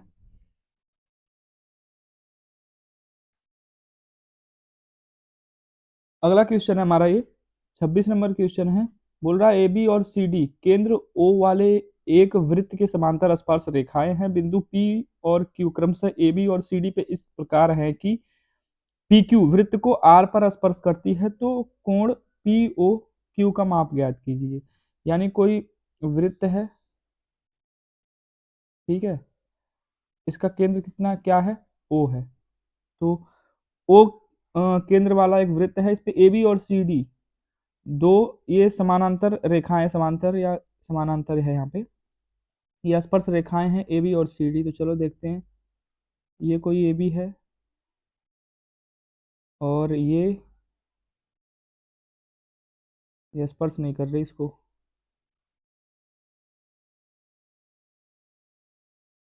ये स्पर्श रेखा है मान लो ऐसे, ठीक है। तो ये हो गई हमारी ए बी और ये हो गई सी डी, दो स्पर्श रेखाएं ए बी और सी डी। ओ वृत्त, ओ सेंटर वाला यानी केंद्र वाला एक वृत्त है, उसको स्पर्श करती हैं। तो फिर ये बोला कि पी और क्यू ए बी और सी डी पे इस प्रकार है, यानी ए बी पे पी होगा और सी डी पे क्यू होगा। ये दो बिंदु हैं इस प्रकार हैं कि अगर पी क्यू को हम मिला दें तो आर पे स्पर्श करेगा। तो अगर हम मान लीजिए यहाँ पे हमने पी मान लिया और यहाँ पे हमने क्यू मान लिया, तो अगर इस पी और क्यू को अगर हम मिला दें ऐसे, तो ये पी है और ये वाला बिंदु क्यू है।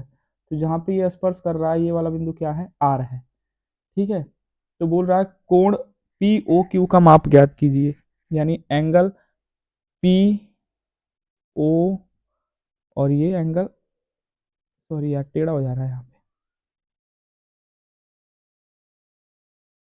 हाँ, एंगल पी ओ क्यू, यानी ये वाला एंगल आपको फाइंड करना है।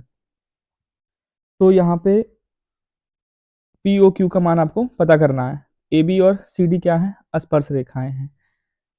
अच्छा, तो यहाँ पे हम देख पा रहे हैं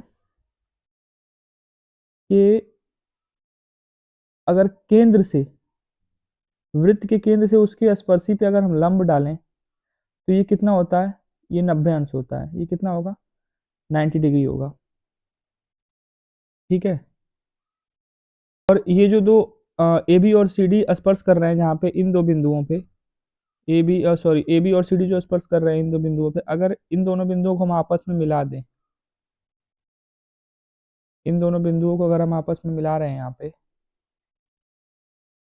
तो ये जो रेखा बन रही है ये क्या होगी, पी क्यू के समांतर होगी। तो पी क्यू के समांतर होगी ये। और फिर वही यहाँ पे प्रमेय लगेगी कि सेंटर से यानी केंद्र से हम अगर स्पर्शी पे लंब डालें तो ये क्या होगा, 90 अंश होगा। ये भी क्या होगा, 90 अंश होगा, और ये भी 90 अंश होगा। तो ये वाला जो एंगल है ये 90 है, ये भी क्या होगा, 90 होगा। अब आप देख पा रहे हो जो ओपी है, ओपी ये क्या है, इस वाले एंगल का समद्विभाजक है। इस वाले एंगल का क्या है, इसका नाम भी रख सकते हो आप, लेकिन मैं ऐसे ही समझा रहा हूँ। इस वाले एंगल का क्या है, ये समद्विभाजक है। तो यानी ये कितना होगा, 45 होगा। और ये भी क्या है, ओ क्यू भी क्या है, समद्विभाजक है इस वाले एंगल का। इस वाले एंगल का समद्विभाजक है, यानी फिर ये भी कितना होगा, 45 होगा। तो ये भी 45 है, ये भी 45 है। और यही पी ओ क्यू की क्यू जो कोण है पी ओ क्यू, तो 45 और 45 कितना होगा, ये भी आपका 90 होगा।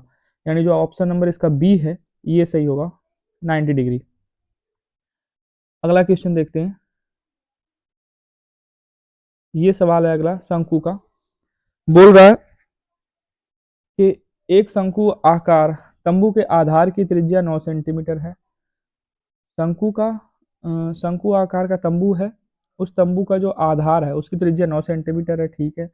और उसकी ऊंचाई 12 सेंटीमीटर है। यदि इसका मूल्य 100 रुपये प्रति पाई मीटर स्क्वायर है तो इसे बनाने के लिए आवश्यक सामग्री का मूल्य ज्ञात कीजिए। चलो शंकु बना लेते हैं पहले। ये शंकु ऐसे ही होता है ना, कोण। ठीक है। तो ये जो कोण है इसकी आधार की त्रिज्या, यानी ये जो त्रिज्या है ये कितनी है, 9 मीटर। ठीक है। उसकी ऊंचाई, ये टेढ़ा बना है लेकिन आप समझने की कोशिश करना, हमें समझना है सवाल को। ये जो ऊंचाई है ये दे रखा है कितनी है, 12 मीटर। और ये बोल रहा है कि इसका मूल्य, बोल रहा है इसका मूल्य, यानी जो खर्च आ रहा है इसका, इसको बनाने का, वो आ रहा है 100 रुपये प्रति पाई मीटर स्क्वायर। यानी पाई मीटर स्क्वायर अगर आप कपड़ा, अगर मतलब तंबू बनवाओगे, टेंट बनवाओगे, तो उसका खर्च कितना आएगा, 100 रुपये आएगा। अच्छा, पाई की वैल्यू कितनी होती है, 22/7। यानी इनडायरेक्टली हम ये बोल सकते हैं, इसको ये बोल रहा है कि 22/7 मीटर स्क्वायर अगर आप टेंट बनवा रहे हो, तंबू बनवा रहे हो शंक्वाकार, तो उसका खर्च कितना ले रहा है, वो 100 रुपये ले रहा है। ठीक है। तो ये पूछा है पूरा, तो जो ये पूरा टेंट बन रहा है शंक्वाकार, इसको बनाने में कितना खर्च आएगा। तो इसका पहले हम क्या करेंगे, वक्र पृष्ठ का क्षेत्रफल यानी इसका क्षेत्रफल निकालेंगे, क्योंकि जो नीचे वाला है, नीचे वाले का तो कपड़ा लगेगा नहीं। कपड़ा किस में लगेगा, ये इसमें किनारे किनारे जो गोल गोल है इसमें लगेगा ना, गोल गोल वाले में कपड़ा। तो पूरा ही मिट गया, ये पूरे गोल गोल वाले में कपड़ा लगेगा, जिसे हम वक्र पृष्ठ का क्या बोलते हैं, क्षेत्रफल बोलते हैं। अरे वाह, ये तो बहुत अच्छा बन गया यार। वक्र पृष्ठ का क्या बोलते हैं, क्षेत्रफल। ठीक है। और ये ऊंचाई हमने कितनी देखी थी, कितना दे रखा है, 12। तो शंकु का वक्र पृष्ठ का क्षेत्रफल क्या होता है, इसका फॉर्मूला पता होना चाहिए। वक्र पृष्ठ का क्षेत्रफल क्या होता है, पाई आर एल। तो देखो पाई की वैल्यू पता है, आर भी पता है, हमें एल निकालना पड़ेगा। तो एल क्या होता है, एल आपकी तिर्यक ऊंचाई होती है, जो तिर्यक ऊंचाई दे रखी है ना, ये तिर्यक ऊंचाई। तो ये जो एल तिर्यक ऊंचाई है, तो ये देखो तिर्यक ऊंचाई निकालने के लिए क्या करोगे, इसका लंब का स्क्वायर प्लस आधार का स्क्वायर, वही वाला फॉर्मूला है पाइथागोरस वाला। तो यानी 12 का स्क्वायर कितना होगा 144, और 9 का स्क्वायर कितना होगा 36। सॉरी, 9 का स्क्वायर 36 कहाँ से यार, 6 का होता है ना, 9 का स्क्वायर कितना होगा 81। तो यहाँ पे 144 और ये कितना होगा 145, 8 4 12 यानी 225 आ जाएगा। कितना आएगा 225 अंडर, और 225 किसका होता है 15 का। यानी जो तिर्यक ऊंचाई आ गई वो कितनी आ गई 15। तो जो क्षेत्रफल है वक्र पृष्ठ का, इसे हम ए से डिनोट करते हैं। तो यहाँ पे ये कितना होगा 22/7 इंटू आर, आर का मान कितना है 9, और एल कितना आ गया 15। यानी ये आपका क्षेत्रफल आ गया है इतना सेंटीमीटर स्क्वायर, सॉरी इतना सेंटीमीटर नहीं, इतना मीटर स्क्वायर। इसको कैलकुलेट नहीं करते हैं, बाद में कैलकुलेट, सॉरी मीटर है सेंटीमीटर नहीं है, इतना मीटर स्क्वायर है, ठीक है। अब आ जाते हैं कितना खर्च लगेगा, यानी इतने इतने क्षेत्रफल का हमारा जो है वो तंबू बन रहा है शंक्वाकार, इसका खर्च कितना आएगा। तो हम यहाँ पे देख रहे हैं कि पाई अगर मीटर स्क्वायर का एरिया है, यानी 22/7 मीटर स्क्वायर का एरिया है, तो उसको बनाने के लिए कितने रुपए ले रहा है, जो अम, खर्च आ रहा है वो कितना आ रहा है 100 रुपये आ रहा है। तो हमारे पास एरिया कितना है, हमारे पास एरिया तो 22/7 इंटू 9 × 15 है।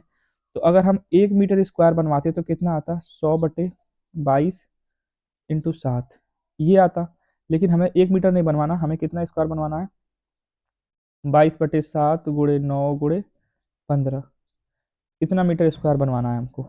तो इसमें गुणा कर देंगे, 100 × 7 बटे में 22 इंटू 22 9 15 बटे में 7। अब देखो यहाँ पे 7 से ये 7 डिवाइड हो जाएगा, ये सॉरी ये 22 से 22 डिवाइड हो जाएगा, और कुछ बचा नीचे, नीचे कुछ नहीं बचा, ऊपर सीधा सीधा बच जाएगा। और 15 नवा कितना होता है 9 × 5 = 45, और 9 × 4 = 13।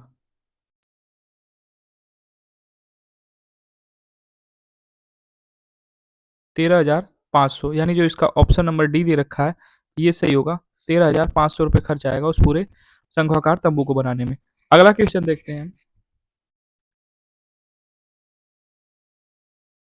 ये सवाल है, यदि 3x plus 2y equal to 13 है तो, और Y square minus 4y plus 4 बराबर 0 है, तो एक्स वाई की वैल्यू फाइंड करनी है आपको यहाँ पे। तो एक्स वाई की जो वैल्यू है वो फाइंड करनी है। देखो यहाँ पे ये दोनों जो समीकरण दे रखे हैं, इनसे हम दे रखा है 3x प्लस 2y बराबर 13, ठीक है। और यहाँ पे दे रखा है Y square minus 4y plus 4 बराबर 0। तो एक चीज़ देख रहे हो आप यहाँ पे, ये Y square minus 4y plus 4 है बराबर 0 है। ये द्विघात समीकरण है, इसको चाहो तो हल भी कर सकते हो, लेकिन एक फॉर्मूला होता है a square plus b square plus 2ab।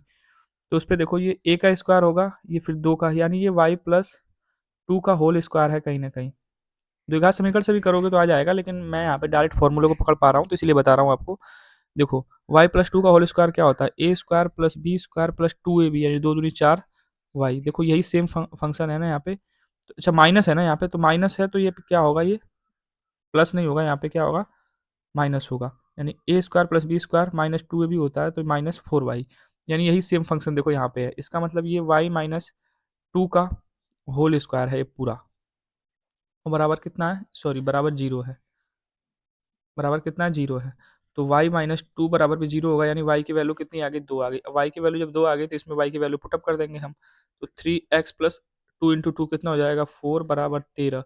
तो x का मान कितना आएगा 4 इधर जाएगा 9, और ये 3 से भाग हो जाएगा, यानी 3। x का मान 3 आ गया, y का मान 2 आ गया। तो x और y पूछा है तो 3 और 2 होगा।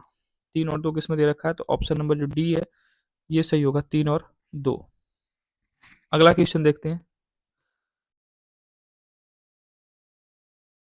ये दे रखा है 2 sine y plus cos y बराबर करें 5 साइन वाई, तो टेन वाई का मान ज्ञात कीजिए।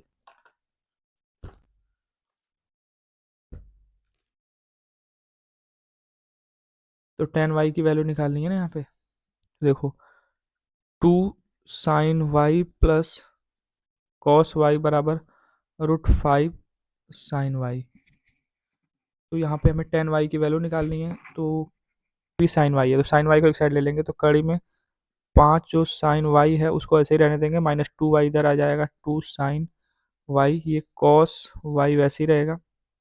इसमें कॉमन क्या है, साइन वाई कॉमन है, तो ये कड़ी में 5 -2 हो जाएगा, और ये कितना हो जाएगा, कॉस वाई,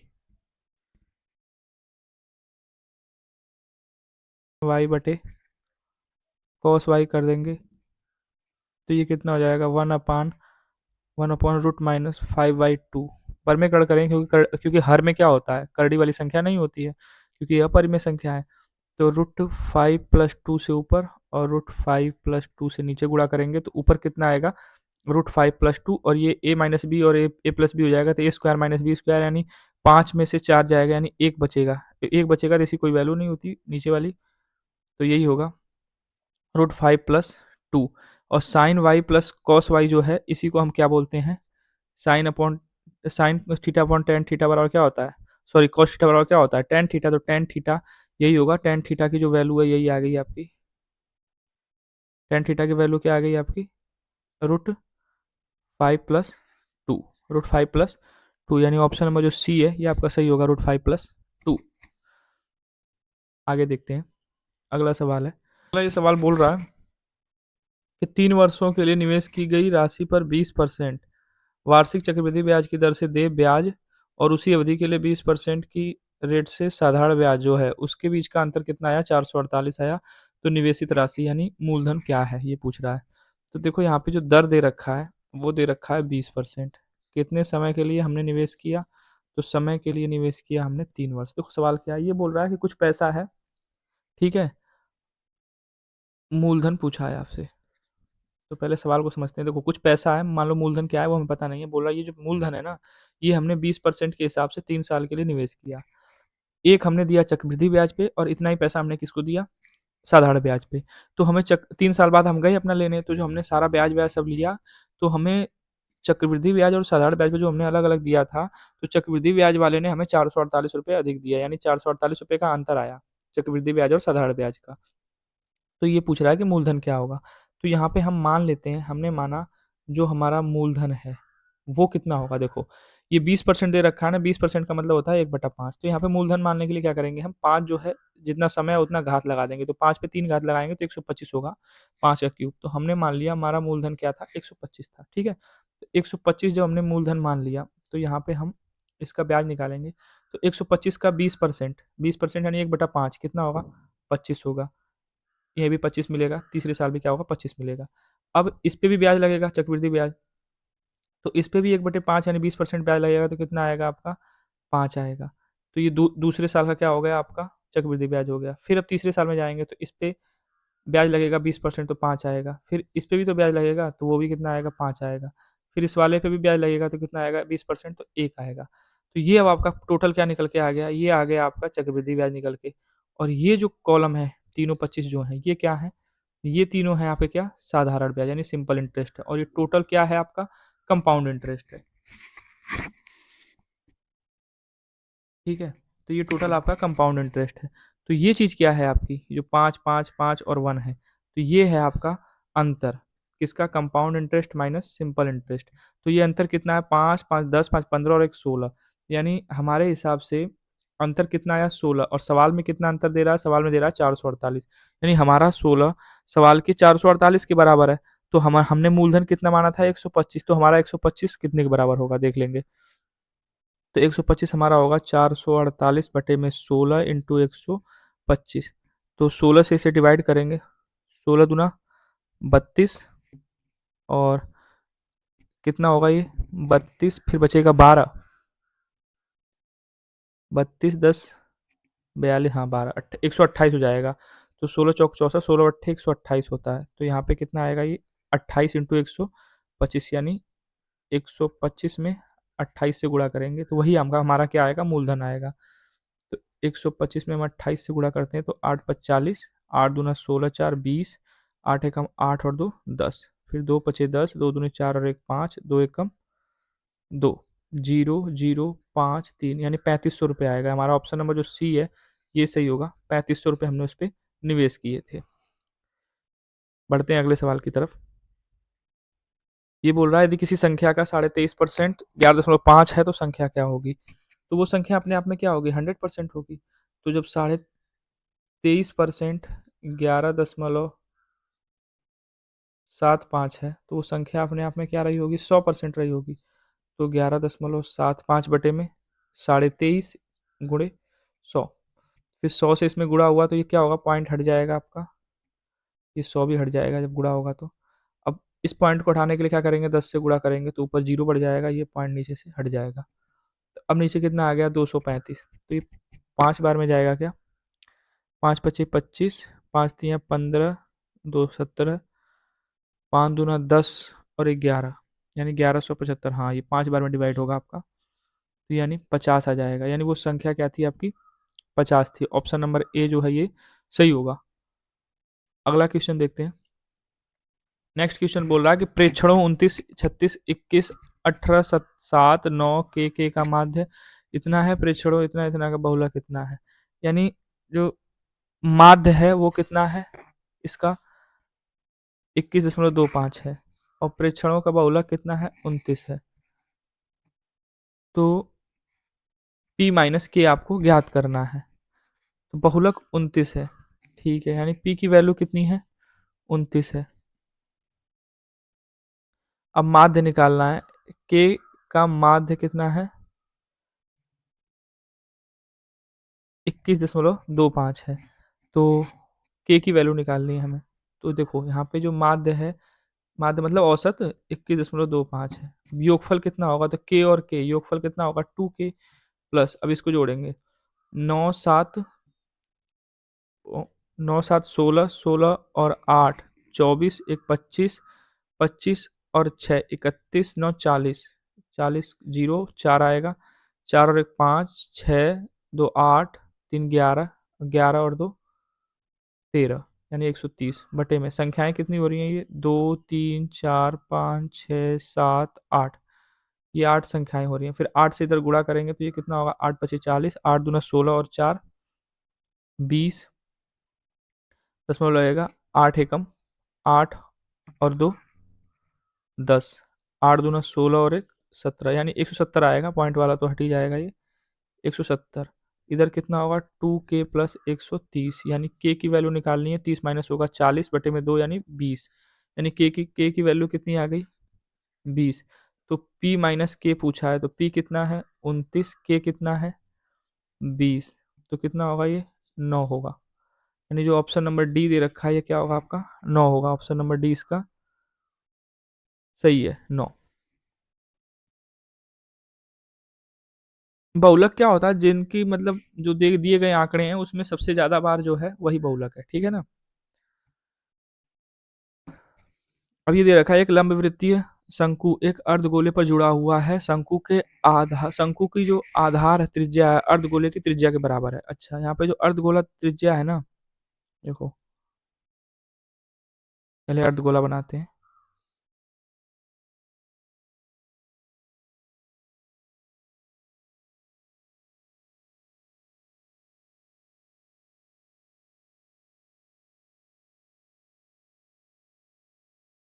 ये मान लो गोला है भाई, नहीं मानोगे?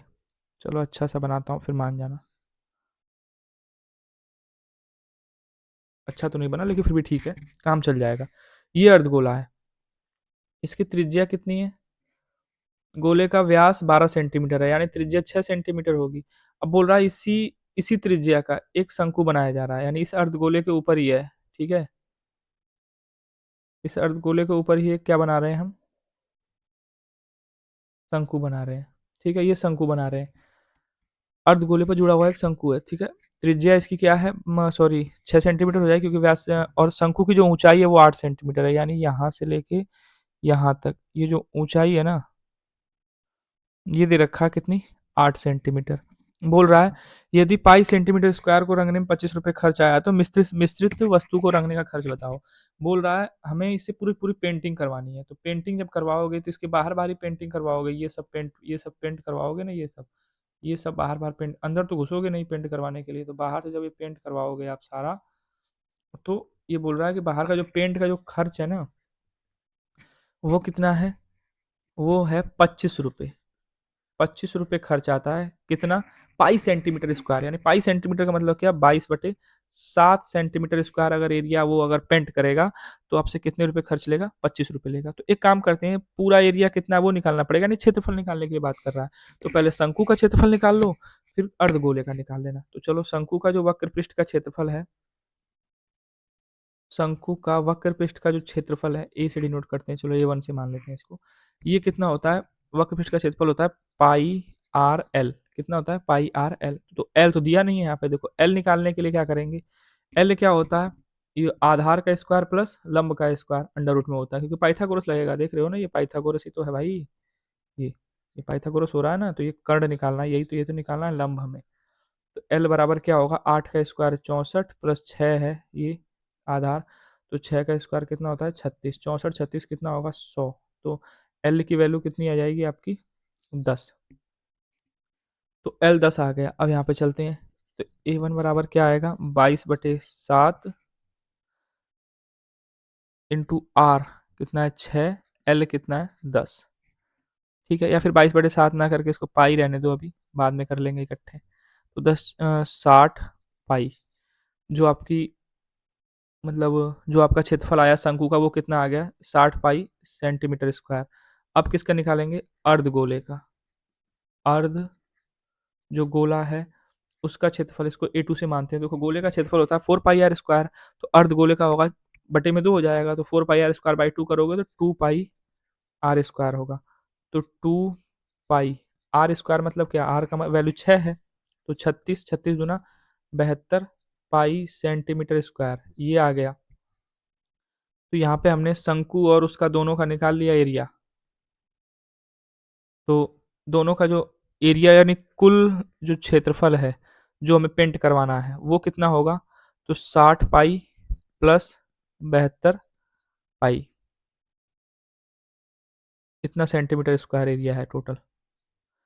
तो 60 और 72 कितना होगा? 60 120 और 130 यानी 132 पाई, 132 पाई सेंटीमीटर स्क्वायर है। अच्छा, खर्च क्या दिया था? खर्च दिया था, अगर 1 पाई सेंटीमीटर, अगर 1 पाई, अगर आपको यहाँ पे 22/7 में मैंने कन्वर्ट किया है, लेकिन ये क्या था? पाई था। पाई सेंटीमीटर स्क्वायर का अगर एरिया पेंट करवाना है तो 25 रुपये खर्च आएगा, लेकिन हमें पाई सेंटीमीटर नहीं करवाना है, हमें कितना करवाना है? 132 पाई करवाना है, तो यानी 132 गुना करवाना है। तो पाई सेंटीमीटर स्क्वायर का खर्च ले रहा था 25 रुपये, तो 132 पाई सेंटीमीटर स्क्वायर का कितना लेगा? 25 गुणे 132, तो गुणा कर देंगे, 25 दुना 50, 25 तिया 75 और 5 80, 8 25 एकम 25 और 8 8 5 13, यानी 300, 25 एकम 25 और 8 कितना होगा? 33, यानी 3300 रुपये आएगा खर्च। तो पूरा उसको पेंट करवाना है तो कितना खर्च आएगा? 3300 आएगा, यानी जो ऑप्शन नंबर बी है ये आपका सही होगा। 3300 रुपये खर्च आएगा उसको, जो मिश्रित धातु है, जो शंकु और अर्धगोला जो है, इसका बाहर बाहर का पेंट करवाना है, तो 3300 रुपये खर्च आएगा हमारा। अगला क्वेश्चन देखते हैं, ये काम समय का सवाल है। अगला बोल रहा है पी क्यू आर एक काम को 40 दिन, 90 दिन और 36 दिनों में कर सकते हैं। पी ने कार्य शुरू किया, क्यू ने 7 दिन, क्यू 7 दिन के बाद उससे जुड़ गया। यदि आर शुरू के 8, दोनों नहीं होगा, 8 दिनों के बाद जुड़ता, यहाँ पे दोनों नहीं है, ये 8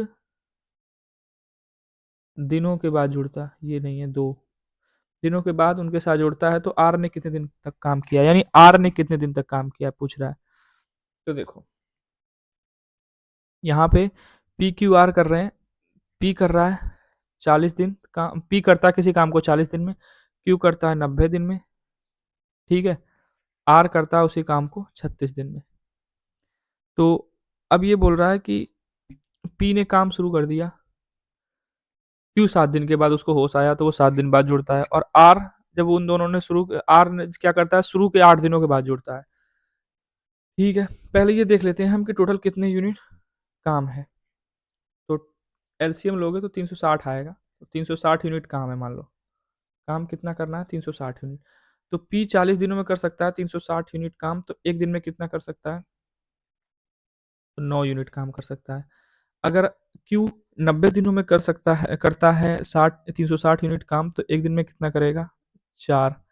अगर आर 36 दिनों में करता है 360 यूनिट काम, तो एक दिन में कितना करेगा? 10 यूनिट काम।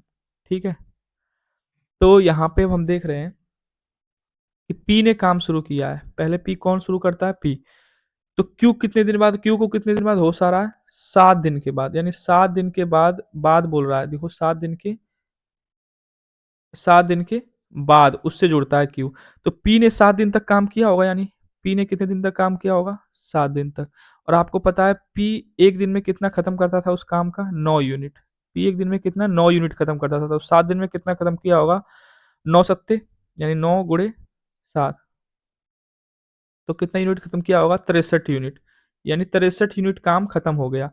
तो 360 में से जब 63 माइनस करोगे तो कितना आएगा? 297, यानी जो शेष अभी काम बचा है वो कितना बचा है? 297 यूनिट काम बचा है। 297 यूनिट काम बचा है अभी। ठीक है, तो जब क्यू आएगा तो 297 यूनिट काम बचेगा। तो अब क्यू भी लग जाता है काम पे, यानी अब पी भी लग गया और पी भी लग गया और क्यू भी लग गया। तो ये 8वें दिन दोनों लगे हुए हैं, लेकिन तब तक आर को याद आता है कि अरे यार मुझे भी जाना था काम पे। तो आर 8वें दिन आता है, तो हमें आर का ही निकालना है। तो यानी पी और क्यू ने एक दिन तक काम किया किया होगा साथ में। तो पी करता है 9 यूनिट और क्यू करता है कितना? 4, यानी 8वें दिन जो काम किया होगा उन्होंने वो कितना किया होगा? 13 यूनिट। तो यानी 297 में से अभी 13 और माइनस करेंगे, तो 7 में से 3 जाएगा, कितना बचेगा? 4। 9 में से 1 जाएगा, कितना बचेगा? 8। ये कितना होगा? 284 यूनिट काम होगा। यानी आर जब आएगा 8वें दिन के बाद तो 284 यूनिट काम बचेगा। अब ये 284 जो यूनिट काम है इसको पी, क्यू और आर ये तीनों मिलके करेंगे। जब ये तीनों मिलके इसको करेंगे तो पी करेगा 9 यूनिट एक दिन में, क्यू करता है 4 और आर करता है 10। यानी टोटल एक दिन में कितना काम खत्म करेंगे? 9 4 13 10 23 यूनिट काम खत्म करेंगे। तो ये टोटल समय कितना लेंगे इस काम को करने में? तो 284 तो टोटल काम है और ये करते हैं 23 यूनिट काम एक दिन में। तो काम बचा है 284 यूनिट और ये एक दिन में कितना करते हैं? तो ये करते हैं एक दिन में आपका 9 4 13 और 10 23, यानी 23 यूनिट काम करते हैं। तो इसको डिवाइड करेंगे 23 एकम 23 और ये 54 हो जाएगा। 23 दूना 46, बचेगा कितना? 46 और 4 50, यानी 8, यानी 12 सही 8 बटे 12 सही 8 बटे 23, 12 सही 8 बटे 23 दिन उन्होंने साथ में काम किया। तो आर तो इसी दिन जुड़ा था ना, तो आज से आर ने कितने दिन लगातार काम किया? 12 सही 8 बटे 23। तो आर ने कितने दिनों तक कार्य किया यही पूछ रहा है। तो 12 सही 8 बटे 23 दिन तक आर ने काम किया, यानी ऑप्शन नंबर जो बी दे रखा है ये आपका सही होगा। तो ये थे आरआरबी एनटीपीसी में पूछे गए सारे सवाल जो हमने इस वीडियो में देखे मैथ के। उम्मीद करता हूँ वीडियो आपको अच्छी लगी होगी और अगर आप किसी और वनडे एग्जाम्स के मैथ के या जीके क्वेश्चंस के एनालिसिस चाहते हैं तो कमेंट सेक्शन में बता सकते हैं और इस वीडियो को ज़्यादा से ज़्यादा अपने स्टडी ग्रुप में शेयर करें। तब तक के लिए best of luck. Thanks for watching this video.